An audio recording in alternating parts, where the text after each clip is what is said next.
Hello, welcome to my show. My name's Patrick. Lots of things are happening today. I just wanted to comment. Thank you for your notes. Some of you send me emails, and if I can, I'll try to get to it. I'm pretty busy just surviving like the rest of you. I would like to say that the world we're going to go to is going to be just so different. And I still haven't come to a realization why it's important that Trump wins. So the universe is behind Trump. The higher dimensions are behind Trump. That's why he's been able to survive the first 2 years. So, that said, I wanted to say the next 4 to 6 months, he'll accomplish the same he did in the first 2 years. So all the way up to this point, all the accomplishments Trump has made in his agenda has been 32%, about a third of what he wants to do. So he's only done a third of his goals in the first 2 years.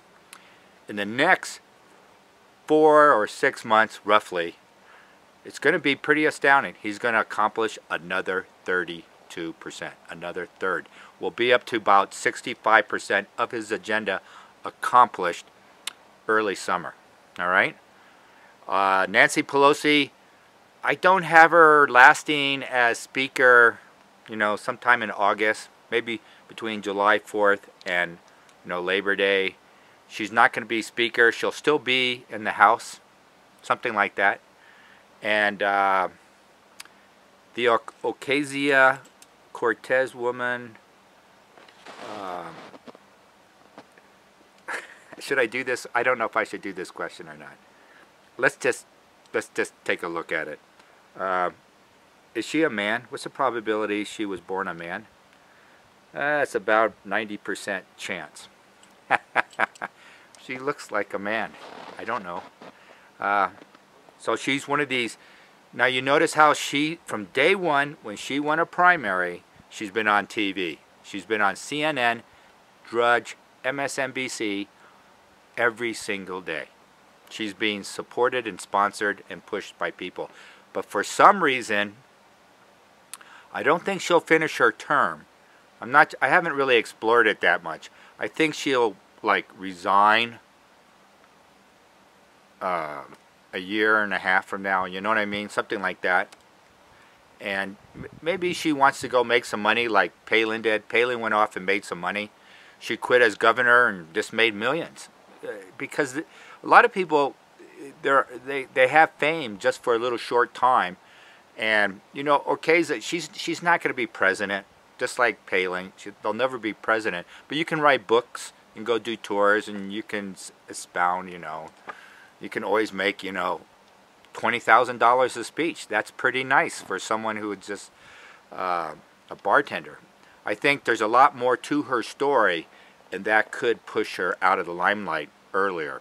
So, yes, she'll be in the House for a while, but I don't think she'll finish her term, and her visibility is going to go down as other people push. Like, she'll be on this committee with Maxine Waters. Now let's see how their relationship goes. So you go, okay, what does Maxine think of her? What does Maxine think of her? What does Maxine in her heart feel towards Cortez? Okay, she doesn't care for her. Okay, what will it be 3 months from now? It's actually worse. So the relationship, she's not going to really care for her. So I don't know if they're going to let her play in the sandbox, as it were, and she might just disappear.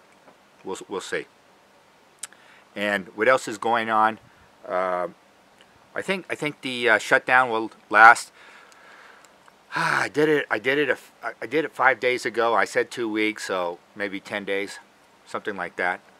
And the border is still going to get heated up, and it's going to get worse. It's going to deteriorate further, just like we said before. And there's so many things. I'm just so overwhelmed by what's going to happen. I think if you do buy gold and things of that nature, just know, I bought gold once in my life. I made some money for a little bit, and then I didn't make money, so I had to sell my gold coins, and it was tricky. You know, selling coins is tricky, gold coins. You know, and I think that's there. You know, you buy something like that, and how do you convert it, whatever the future is. That's there. And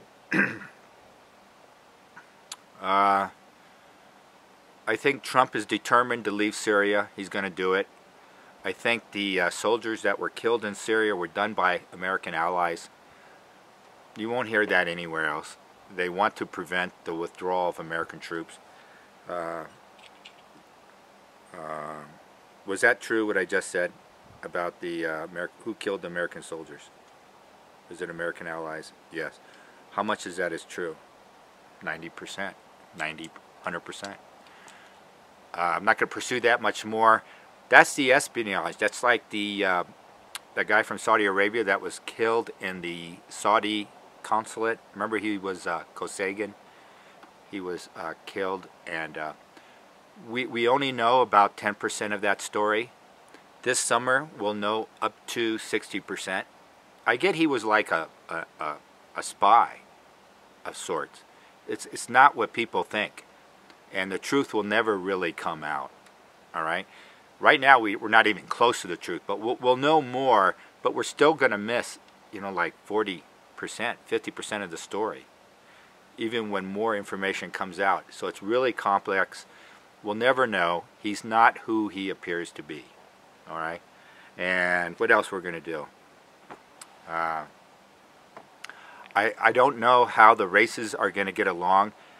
I had it, remember I did it about a year and a half. The racial relations will get worse because there's people, big money behind trying to start race wars, and they pay these people off on TV to start them, on TV shows, on commercials, on talk shows. They just keep pushing it, keep pushing, and they're splitting up the genders, men against women, that sort of thing. They're going to keep pushing it, and it's going to get pretty bad. And if you're in college, you're a college-age kid, I don't know what you can do, because you need to get that good grade. And a lot of your professors are just cultural Marxists. They want to destroy the culture in the United States. And they do it because it's control. They have to do it because it's control. And they want to go in a certain direction where the soul of mankind, of womankind, are suffocated and destroyed, and you're just a unit of energy. You're a unit of energy to be sucked up into the ethers, because they work for someone else. Ultimately, cultural Marxism and feminism, their goal is to make your energy a slave to an off-planet beings. That's what it is. That's why they don't say it on TV. And that's changing. That's changing. And if you don't have flexibility of thought, like we're talking about right now, you don't have an understanding what's happening, you may not survive the next few years. I'm not sure I'll survive. But the thing is, if you're in college, those tools will not get you through what's coming. You're going to have to be a free thinker. You're going to have to protect your integrity of your soul, of your beliefs, of your center of gravity, as it were, and have your soul all the way in your body and plant it on the ground. You're going to have to do that. Those are the skills you're going to need. It's working with other people, and that's important. And I know there was something else. I was going to say the football games, who's going to win the Super Bowl, but I just did it for family and friends. I told them I don't want to go out there predicting. I did it at the beginning of the year for the NFL a couple of seasons ago, and it did so-so. But I'm very correct on like games coming up, like there's 4 teams in this playoff. I already know who's going to win the Super Bowl. I'm very good at that. But when I did the whole season, you know, when they fix 18% of the games in the regular season and 50% of the playoffs, you see it gets kind of dicey. And most of it's political. In particular this year, they need to, it's an entertainment, and they need to get people interested again because of viewership. fell off. So that's my clue. My clue is, you want viewership. Who would you put in the Super Bowl? If you're rigging the Super Bowl, who would you put in it, and who is going to win? If you want to capture the next generation of football fans and get people excited about football again instead of having empty stadiums. And did you notice all the games were really close in the last 3 weeks? Like, 2-pointers. That's pretty neat. That was pretty neat. So I'll revisit Trump about his presidency, but right now I'm just kind of leaning towards he'll go through to the summer and make a decision. And I'm leaning his decision is I still get he wants to resign, but for reasons nothing. He did nothing wrong, nothing like that. He's kind of getting tired, and he wants to hand it off to another family member if he could, but he can't do that. So Nancy Pelosi does want to kill Trump and Pence and become president. And someone wrote me and said, well, does that do anything with Hillary? That theory that Alex Jones, but it's elsewhere. So Pelosi becomes president, and she turns around and makes Hillary vice president, and then she resigns. And for one, the country would not stand for that, a Hillary presidency. It'd be a revolution, big time, like you never saw. I don't think Pelosi will ever be president. I don't get that at all. But she does want that in her heart. Yeah, she wants to knock off Trump and Pence and become president. She is that ambitious. And so that part is true. But if she did become president, she would never ever give it to Hillary.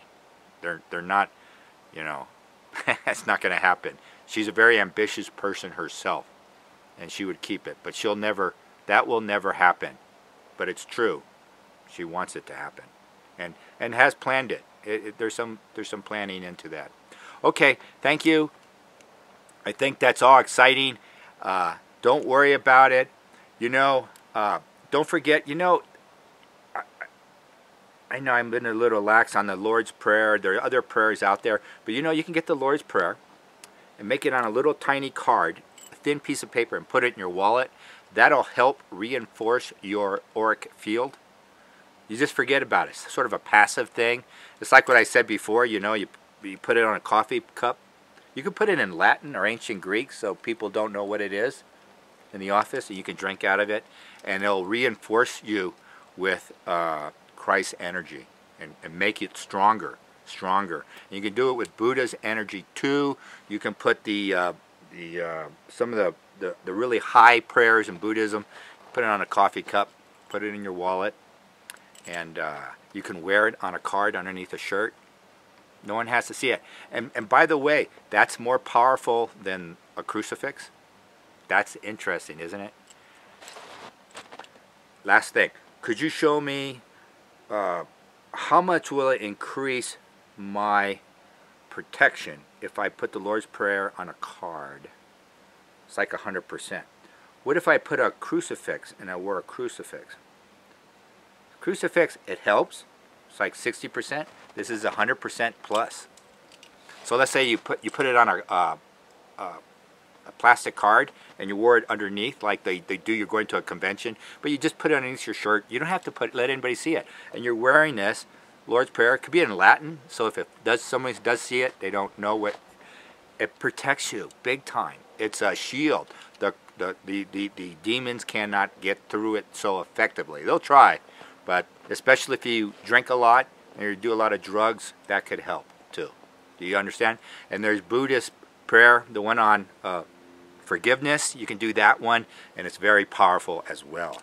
And you're going to have to use these things. It's going to get rougher. It's going to get really, really financially rough. And oh, look, a beautiful bird.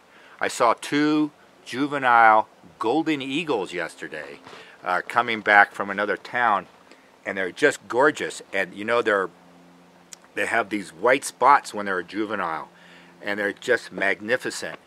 And that same morning, walking with Max out here, we saw 2 juvenile bald eagles. Actually, they were a little bit older, but it's really neat. They just showing up.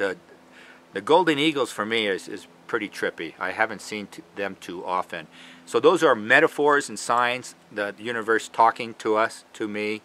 And look for those signs in your life. It really, really helps. And I don't know how many times.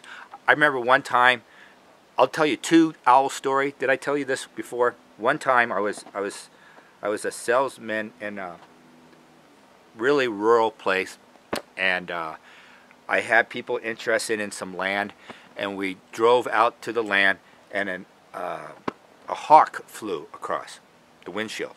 They're always flying across my windshield, and it flew across my windshield, and I knew I was going to make that sale. It was a message, and I had an African-American shaman. He's a friend of mine. He's very intuitive. He passed away 6 years ago, and he said the hawks in that area were following me. He saw that. He came out and he go, "Oh, they're following you," and they did. It was really crazy. And another time, it was a job offer, like an interview, and I drove onto the land with an associate, and we went down to this nice little river, and an owl flew across the windshield. And I knew right there, I go, this is dead in the water. This is not going anywhere. And sure enough, it's been 7 years, and it's still there. Nothing's happened. It was everything about it was bad. And I knew it. And the people who owned the land were bad. And they took it. They stole it. I mean, everybody says, okay, they did. They took it from a farmer. And it is awful. But it's funny. You see, this universe is just a reflection. And it's always talking to you. You know, so it's always a good telling you where to go, how to go. I was brought to this location because I had it in a vision 20 years ago, pretty much. It's everything. And I just got to that other location. I just got a job. And it gave me a vision of this place. And I go, I was complaining about the vision. I was going, well, wait a minute, I need 40 acres. This is only 10. How? You're allowed to have a sense of humor. Don't worry about it, all right? Thank you. And it's going to be a very interesting week. And things are going to heat up. And just stay standard and make other people feel okay, all right? Go out to the coffee shops and cheer them up with some pretty good humor. Bye-bye.